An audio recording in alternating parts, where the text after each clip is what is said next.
Yes, indeed. It's a Victory Friday edition of the Bullpen with Adam the Bull. It is Friday, September 23rd. I'm starting this at 8:06 a.m. Why am I starting a little later than I normally do? Because I had to sleep. We did the post game yesterday. Everybody was pumped up and fired up. And yes, indeed, the Browns get the victory, defeating the Steelers. We'll spend a few minutes on the Guardians winning again as well, but we'll save more Guardians talk for next week, of course. But the Browns win. They're 2-1, and for the moment at least, are in first place in the AFC North. I almost said the AFC Central. It popped into my head. Isn't that weird after all these years? It's all coming up in the Bullpen with Adam the Bull. Podcast is not for the faint of heart. And I do think it's time for the Browns to move on. It's not for those who ride the fence. He's proven nothing. But if you're looking for someone who tells it like it is about Cleveland sports, everybody does fandom their way. You've come to the right place. I don't think he's any good. It's time for the Bullpen with Adam the Bull.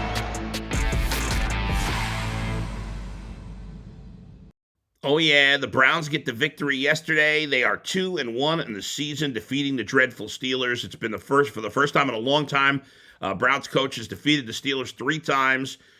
As we saw, obviously, in 2021, the Browns beat the Steelers to end the regular season, then in the playoffs, and now here again last night. The Browns were the better team. They showed it. They played like it. It was a close game for a while. Obviously, the Steelers had the halftime lead. There are some things you don't like from the game, but we want to start with the positives. And the positives, to me, begin with, of course, Jacoby Brissett. Jacoby Brissett, and give Kevin Stefanski some credit for this, Jacoby Brissett the last 2 weeks is playing the best football we've probably ever seen him play. He's been extremely efficient, not a characteristic that he has shown in the past. He has not turned over the ball. That is something he has shown in the past. That's been his strength as a player. His leadership has been off the charts. His energy, his enthusiasm.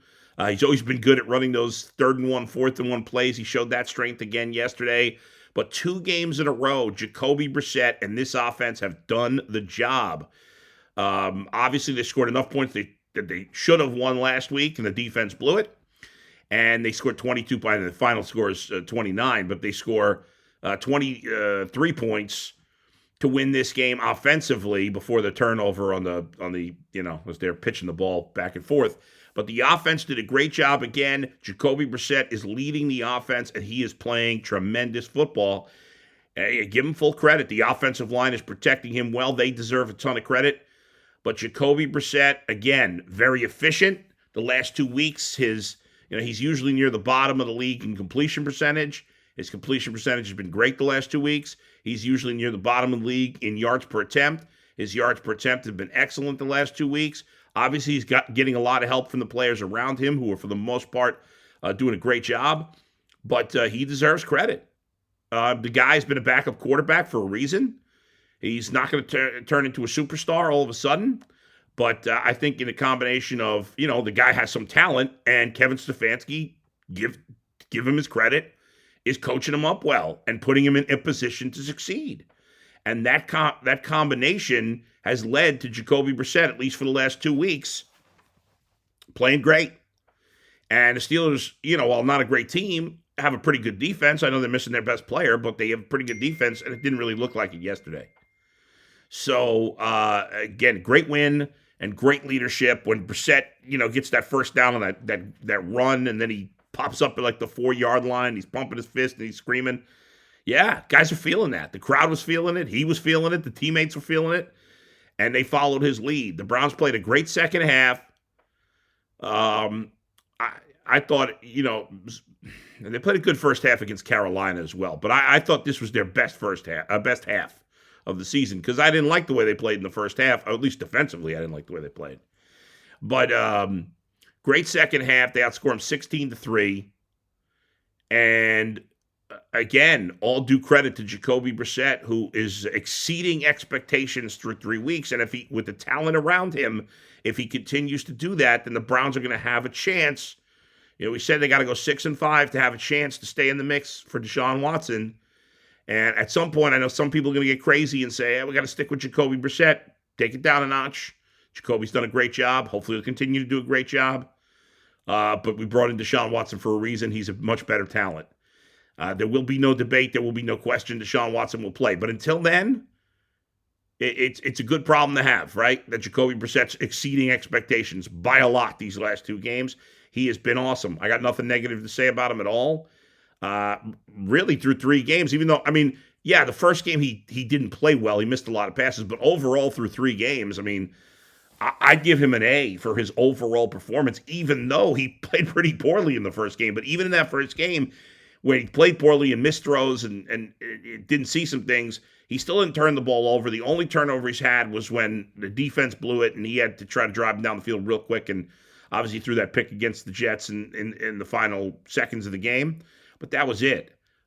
He has just been tremendous. I could go on and on. I mean, the guy's just been outstanding, and he deserves a lot of kudos. And hopefully he'll continue to play at this level. They got a long rest now, like a little mini bye this weekend. You go into Atlanta next weekend. Atlanta's a terrible team. The Browns, I've said this 4 weeks in a row, the Browns should take care of business. There's no excuse in my mind for losing that game. I don't want to hear about, they got Drake London, a rookie wide receiver. No. They're not a good team. They got another team with a bad quarterback. I mean, you're facing below average quarterbacks 5 of the first 6 weeks. You got to take advantage of that. You will again, in my opinion, against New England. Obviously not against the Chargers in week 5, but 5 of the first 6 weeks. And then after that, it gets much tougher. So let's go. I mean, I think the Browns have a good chance to be at least 4-2 after 6 games. And that's huge. I think they got to be 4-2 after 6 games if they're going to have a shot, because then those final 5 games before Watson comes back, there's no easy opponent there. It's 5 of the toughest teams in the league after that. And it's going to be tough. So I think the key, be 4-2. They're halfway there. Let's go. And the way Jacoby Brissett's playing, they could be better than that. And they could compete with the top teams in the league. We don't know yet, because they haven't played any. But the way Jacoby Brissett has played the last 2 weeks, if he plays to that level, the Browns can compete with anybody. Because obviously their running game is outstanding, which we'll get to in a minute. The defense has been up and down. I mean, that's part of it. We got to see the defense we saw for 3 quarters against Carolina and the second half against the Steelers. If we see that defense and we see Jacoby Brissett play the way he's played for 2 weeks, then the Browns can play with anybody. So hopefully that will continue. I tweeted at halftime that the defense had been a disappointment from the fourth quarter. From the fourth quarter against Carolina through halftime against the Steelers, they were giving up 9 points per quarter over that 7-quarter stretch. That's terrible. You can't win a lot of games that way. Second half, gave up 3 points. I'm not expecting them to hold every team to 3 points and a half, but you can't be giving up 9 points per quarter, especially when that's against bad offenses at this point. And the defense has got to button it up. You got some injuries right now. But before we get to that, I want to get back to the rushing game, because we have had a lot of discussions on the podcast, on my old radio show, on the Ultimate Cleveland Sports Show, just everywhere in Cleveland. Who is the best player on the Cleveland Browns? Right? This has been talked about a lot, from Myles Garrett to Denzel Ward to Joe Bitonio to Miles Wyatt Teller to Deshaun Watson. And there are good cases to be made for all. I mean, Joe Bitonio, to me, is as good as it gets at guard. I mean, the guy's an absolute stud, makes a big play all the time. But in my mind, every week it gets proven to me that Nick Chubb is the best player on the Browns. And that's not because those other guys aren't really good. They are. But I feel like I've never seen a running back like Nick Chubb in my life. I think when it's all said and done, if he stays healthy, and you never know with running backs, because they sometimes they're great and then they just go off a cliff and you're like, what happened? How did that happen? You can't explain it. But the way Nick Chubb has played for the Cleveland Browns since he was a rookie in 2018, I don't know that I've ever seen a player be this consistently great. He is remarkable. I mean, think about this too. He's carried the ball 970 times. If we add his pass catches, he's had 1,066 touches, and has only fumbled the ball 6 times in over 1,000 touches. He averages over 5.3 yards per run over 8 yards per catch, even though he doesn't catch the ball that much. He's averaging 2/3 of a touchdown per game, which is double digits per season. And if you think about it, in his first year, in his first year, he didn't play that. He wasn't playing a ton early in the season. Remember, they had Carlos Hyde, and I don't even remember who else they had. There was somebody else in the mix. I can't even think of it now. But this guy, I feel bad for people that don't watch the Browns play football because you don't get to see one of the greatest players I've ever seen play the game. Now, listen, obviously when I say never, it's not every single play. It's almost never, but I'm saying never because that's how I feel. He never goes backwards. He never settles. He never overreacts. He never gets angry. He probably does, but he never gets angry to the point where it would negatively affect the team. He never gets outwardly angry. He just goes out there every single play and kicks ass. That's all he does. Nick Chubb is a kick-ass machine. He is a kick-ass machine. That's all he does. Last night, there were like 4 or 5 plays where almost every running back in the league would have had a loss of 2, a loss of 3. One play would have lost like 5 yards. And he makes something out of nothing every freaking time. I could really talk about Nick Chubb for the whole show. I love this guy. He's never done anything wrong. And again, even though we talked some about last week about taking the knee, I didn't blame him for that at all. This guy is the absolute. He's the man. What else can I say? How do you not love you cannot love. I don't care what team you root for. I don't care if you're a Steelers fan, a Bengals fan, a Ravens fan. I don't care what team you root for. If you have a pulse, if you are breathing, if you love football, you can't. Nick Chubb is everything that is right about sports. Everything. There is literally nothing negative you could say about this guy. I'm in tears from my love for Nick Chubb. And I'm going to rant and rave about it on the Ultimate Cleveland Sports Show today, too. Because this man deserves every bit of love. And even last week when he had nothing to apologize for. Do you believe it? Nothing to apologize for. And Nick Chubb says, I should have taken a knee. So in addition to all of this, he takes the blame when he deserved no blame. What can you say? I think I've said it all. In my mind, he's going to be a Hall of Famer. I know he's got to do it a little longer, but there's no sign of slowing down whatsoever. Think about this. Most backs, if they average 5 yards per carry in one season, that's pretty impressive. This is Nick Chubb's yards per carry by season. 2018, 5.2. 2019, he was a slacker, only 5 even.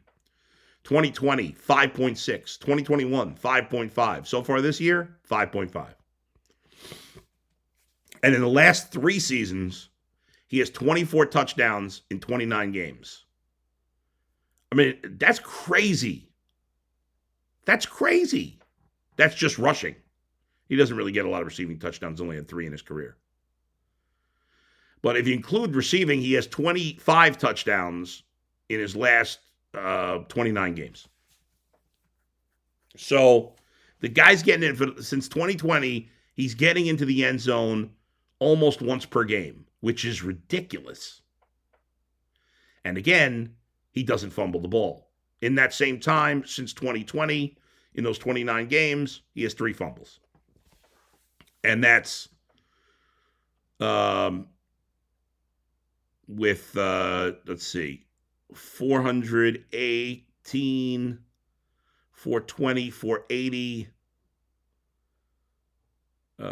520 touches, 3 fumbles, and almost a touchdown a game.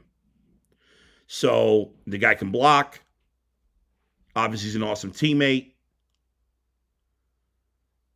So I'm going on and on and on. All right, some of the things that I didn't like from last night. Well, hold on before I get to that because I spent so much time on Nick Chubb, I didn't finish on the positives. Let me give you some more. I'm going to take a quick break. Let's talk Bet Online here for a minute. BetOnline.net, your number one source for football betting info this season. Find all of the latest player developments, team matchups, news, podcast, and in-depth articles and analysis on every game you can find. And as always, BetOnline remains your continued source for all your sports wagering information with live betting and up-to-the-minute scores for every sport out there. The fastest and easiest way to check in on all your favorite games and events, including MLB, MMA, boxing, and golf. Head to betonline.net or use your mobile device to learn more. Bet Online, where the game starts. All right, let me get to some other positives before I get to the few negatives that we need to clean up here. Wide receiver, Amari Cooper. Again, 2 weeks in a row, 101 yards, touchdown. I think didn't he have exactly 101 and a touchdown? 2 weeks in a row. I mean, it's pretty wild. Oh, no, it was actually on 9 catches last week. Last week, 9 catches, 101 yards and a touchdown. This week, 7 catches, 101 yards and a touchdown. Did have a drop and one weird play ran out of bounds, but for the most part, a great game by Amari Cooper. And he's proven himself so far through 3 weeks that this guy is a very reliable number one target. Great hands, great route runner. I got nothing bad to say about Amari Cooper. He's played really well. He's Jacoby Brissett's clear go-to guy. His other go-to guy is David Njoku. Didn't love the extension. We all talked about it, blah, blah, blah. Now it doesn't matter. David Njoku, who was mostly blocking against Carolina, only had 1 target so far. And again, he's had drop problems in his career. And his only incompletion yesterday was a ball that was really tough because he got his legs taken out. I bet he would have caught it had he not had his legs taken out. He's been very efficient. 13 catches on 16 targets. First game, he didn't do much. He was blocking the whole game. Last week, 3 catches, 32 yards. And then last night, 9 catches on 10 targets, 89 yards. That's the David Njoku that we hope to see. We haven't seen it consistently. We'll see if we see it against Atlanta. Last night, though, excellent job by him. He caught dropped the 1 late. But that was tough. I don't blame him for that. He played great. Kareem Hunt also, I'm lauding Nick Chubb. Kareem Hunt played very well. He had another 47 yards on the ground, another 14 through the air. Did drop 1 late that could have set up an easier field goal, but they made it anyway, so that's good. Cade York, listen, I'm not going to get too down on Cade York. He's missed a couple extra points. He's got to clean that up. The wind was a little crazy this week, but he's a Cleveland kicker. He's got to get used to that. So he's got to make those kicks. It's really that simple, okay? I think he's going to be an excellent kicker. I'm not worried about him. I'm really getting sick of all the obsession over it. It is a little annoying with everybody tweeting the length of his field goals before the game. I don't care about that. I don't know why anybody cares about that. Make the kicks in the game. Again, he's going to be fine. I'm not worried about him. He's got to clean it up, though. Special teams in general, well, I'll get back to that in a second. A couple other positives from the defense. I thought Jacob Phillips, when Myles Garrett was getting double and triple teamed and not being much of a factor in the game, I thought Jacob Phillips played really well. He made a number of standout plays. He was a big factor in the game. Isaac Rochelle got his opportunity, and Alex Wright got his opportunity. They did a good job. When JOK and Anthony Walker got hurt, and Anthony Walker's injury looks serious, we'll see. Other guys had a chance to step up, and I thought Sione Takitaki and Tony Fields, I think they both did a nice job. And Denzel Ward, man, we were on him last week because he put out that tweet, which was like, don't blame me. And he's been a big part of the communication problems. They cleaned that up. Kudos to Joe Woods and kudos to the defensive backs. There were no breakdowns by the DBs yesterday, at least that we saw. If there were, they didn't lead to any big plays.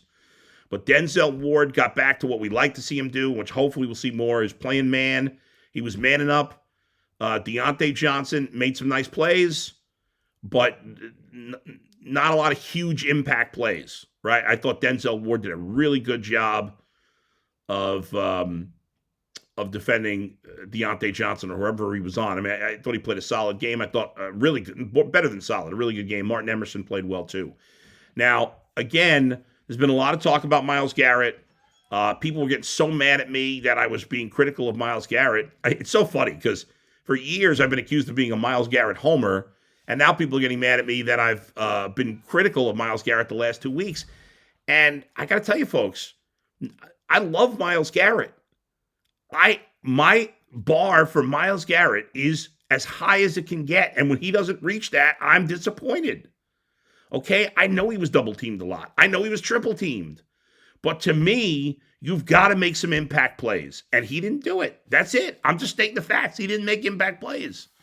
He made one or two, plays late in the game. He didn't make enough impact plays. And to me, the greats, the all-time greats, in which I think he is, has been, and will be, and should be, expected to be, they make more of an impact even if they're getting double, triple teamed. And part of that's the scheme, right? Need some help there. So I don't want to crush Myles Garrett today. I just want him to have more impact. That's it. I'm sorry that I was disappointed and that angered some people. Special teams, folks, I mean, this is a problem. Okay? This is a problem. Once again on that onside kick, the Browns did not block it up well. We saw Tyvis Powell, who did a great job breaking down the film. He'll do it again this week on the Ultimate Cleveland Sports Show. Show you the breakdown for the Browns on the special teams on the onside kick. And the same breakdown happened again this game. They just got lucky that the ball went out of bounds because the Steelers could have very easily recovered that onside kick had it been a better kick because the Browns coverage, Tyvis showed you on the whiteboard. If you didn't see it, we'll show it again this week, that the key is picking up. So when there's four guys lined up on one side, you only have three blockers. The key is picking up the three inside guys, forcing the one guy to come around the outside, and by the time he gets there, there's not enough time. And 2 weeks in a row, the Browns have let the interior guy, the guy on the sideline, who has the shortest path to where the ball's going, they've 2 weeks in a row let that guy free. And that can't happen. And Tyvis is saying, hey, this is basic special teams football. This is one-on-one. And Mike Prefer, we can't get return guys to do anything. We're taking kicks out of the end zone, starting drives at the 15-yard line, 12-yard line. What is going on? We talk about Joe Woods on the hot seat. To me, Mike Prefer's on the hotter seat than Joe Woods. Because the special teams, I mean, and I'm not giving him credit for Cade York making the game-winning field goal. I mean, that has nothing to do with the special teams coach. I don't think. I mean, maybe. But, and if we're going to give him credit for that, then let's give him the blame for all the crappy kickers he had before now. So, Mike Prefer, to me, has done a terrible job. I don't get the obsession over the guy. I think he's been lousy his whole time in Cleveland. And if anybody's going to get fired, it should be him. Now, I doubt they'll fire him during the season, and I don't really want to fire. I don't like firing people during the season generally. I think it's kind of pointless for the most part. But, he's done a bad job. So, I would give the offense an A. I'll give the defense a B- for this game. Special teams gets an F. Maybe a D. It wasn't, I guess I can't. F's a little strong. But overall, the Browns, I get it. It's easy to whine. Well, they could have been 3-0, could have been 3-0. You know what? They could easily be 1-2 right now. They could have easily lost that first game if York doesn't make that long kick. So the bottom line is I hoped they could go 4-0. I mean, I did. But we would have all signed for 3-1 after 4 games. And if they take care of business in Atlanta next week, I know it's on the road. I think they stink, and Atlanta. And if they take care of business and they're 3-1, listen, at this point, you got to throw away the Jet game. There's nothing you can do about it. You move it along. They're 2-1, and every team in this division has had at least one, if not 2, disappointing losses. So, the Steelers are 1-2. The Bengals are 0-2. They're playing the Jets this week. And the Ravens are 1-1. And they obviously had, like the Browns, a brutal loss last week where they blew a big lead. As for this weekend, I mentioned the Bengals are playing the Jets. The Ravens are playing the Patriots. Ravens are a 3-point favorite in New England. The Bengals are a 6-point favorite at the Jets. I think both the Bengals and Ravens will win this week. I think. But who knows? I mean, I've obviously thought they'd both win last week, and they didn't. So who knows? But they're both favorites on the road. But they're both on the road. And the Bengals offense has been bad, and the Ravens defense hasn't been good. So we'll see. But again, in the end, great win by the Browns. They scored in every quarter. The defense tightened up in the second half. And now we keep it moving, as my man G would say, and go to week 4. The Browns play the Falcons at 1 o'clock Sunday, October the 2nd. They get a nice mini bye here. The line's already up for next week, by the way. The Browns, as of now, are a 3-point favorite in Atlanta. So I obviously think the Vegas thinks the Browns are significantly better than the Falcons. I wouldn't be surprised if that line went up. I guess it depends what the Falcons do this week. The Falcons playing this week. Ooh, that's an awful game. Atlanta at Seattle. But the Falcons defense stinks. And, I would expect Nick Chubb to run all over him. And I would expect Jacoby Brissett to hopefully continue to play at this level he's been playing at, which has been really strong. All right, I'm going to wrap it up with a little Guardians talk. They played last night too. Didn't spend much time on it, but we will spend a few minutes on the Guardians next. First, I want to talk about Sleeper. Sleeper, over 4 million users. First sports contest game built into the fantasy experience. Over-unders integrated into fantasy. You can do it through your Fantasy League's matchup screen or enter a contest via over-under itself. Super simple. Any sport, choose 2 more players you like for the over-under. Rushing yards in football, number of points in basketball, then choose the amount of money you want to enter into the contest. If you pick correctly, you can win anywhere from 2 to 20 times or over 20 times the money you put in. I love this because you can do it with your friends as part of your fantasy teams as well.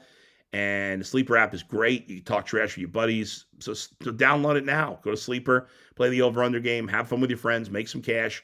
On your mobile phone, join our listener group at sleeper.com/lockedonbets or sleeper.com/lockedontoday. And Sleeper will automatically match your first deposit up to $100. Again, go to sleeper.com/lockedonbets, sleeper.com/lockedontoday. You get a $100 match on your first deposit. Terms and conditions apply. See Sleeper's terms of use for details. The Guardians have had we'll get to that in a second. The Guardians have had a magnificent run here, and as we head towards the playoffs, which start in less than 2 weeks, the regular season ends in less than 2 weeks. The Guardians are streaking and playing their best baseball. They are season-high 16 games over 500. They have won 4 in a row, 7 of 8, and 13 of, I can't do math, 13 of 8 and 6. 13 of 14? No, 13 of 15, something like that. I mean, the Guardians, remember, they lost 5 in a row, ending when they got swept by the Mariners back on September the 4th. And since that 5-game losing streak there, they have only lost 3 games. They sweep the White Sox. We talked about this stretch of games, 9 games in 8 days against the Twins and White Sox. They lost the first game to the White Sox and then won 4 out of 5 for the Twins against the Twins and 3 in a row against the White Sox. The pitching's been great. The hitting's been great. They swept the White Sox, outscored them 22-11 in the 3 games. The White Sox were completely demoralized and dominated after that first game of that series. Same thing happened with the Twins. And just fantastic performance. The Guardians have basically locked up the division. They have a 7-game lead with 12 games to go. Their magic number is 5. As I mentioned, 16 games over 500. Last night, the excellent pitching continued. Not a surprise. Shane Bieber gets knocked out in the 8th after he got in a little trouble in the 8th inning, but he still pitched a great game. He has been vintage Bieber, 7 2/3, 7 hits, no walks. Again, 2 nights in a row that Guardians pitching has not walked a single batter against the White Sox. Clase closed it out with a perfect 9th inning. He looked really sharp. 5 strikeouts for Bieber, 7 total. Guardians didn't have a huge offensive game yesterday. No home runs in the game. Jose knocked in 2.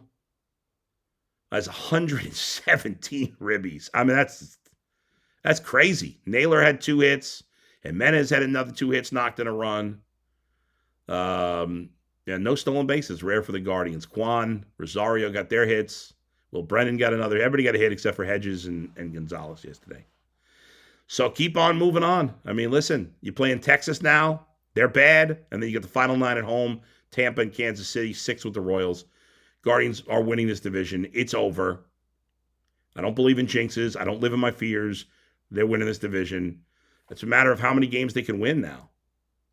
Again, I keep saying how many games to 90. Maybe they'll get to 92.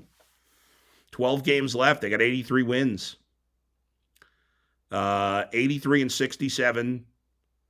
7-5 to win 90 games. And again, nobody had the Guardians winning 90 games this year. Nobody. And they now they're tied with the Rays for the fourth best record in the American League. Only 1 game behind Toronto. Not that it matters. They're going to be the 3 seed. They're locked in. I mean, technically they're not locked into the 3 seed. Technically they could pass the Yankees or the White Sox could pass them, but those things are both have like less than 1% chance of happening. So they're basically locked into the 3 seed. The question is, who are they going to play in the first round of the playoffs?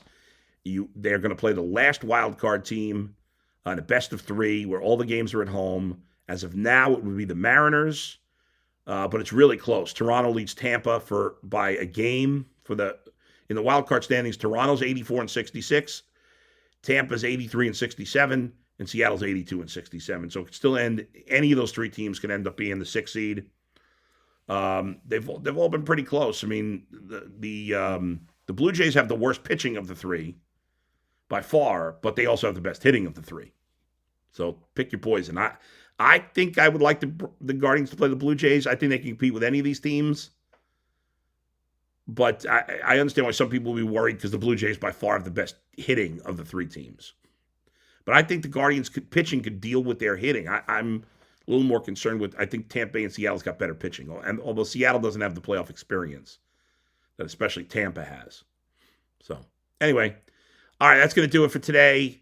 Everybody have a great weekend. Everybody watch the Ultimate Cleveland Sports Show today. It's going to be a lot of fun celebrating the victory. Mostly of the Browns. We'll talk more about the Guardians next week since the Browns won't be playing this weekend.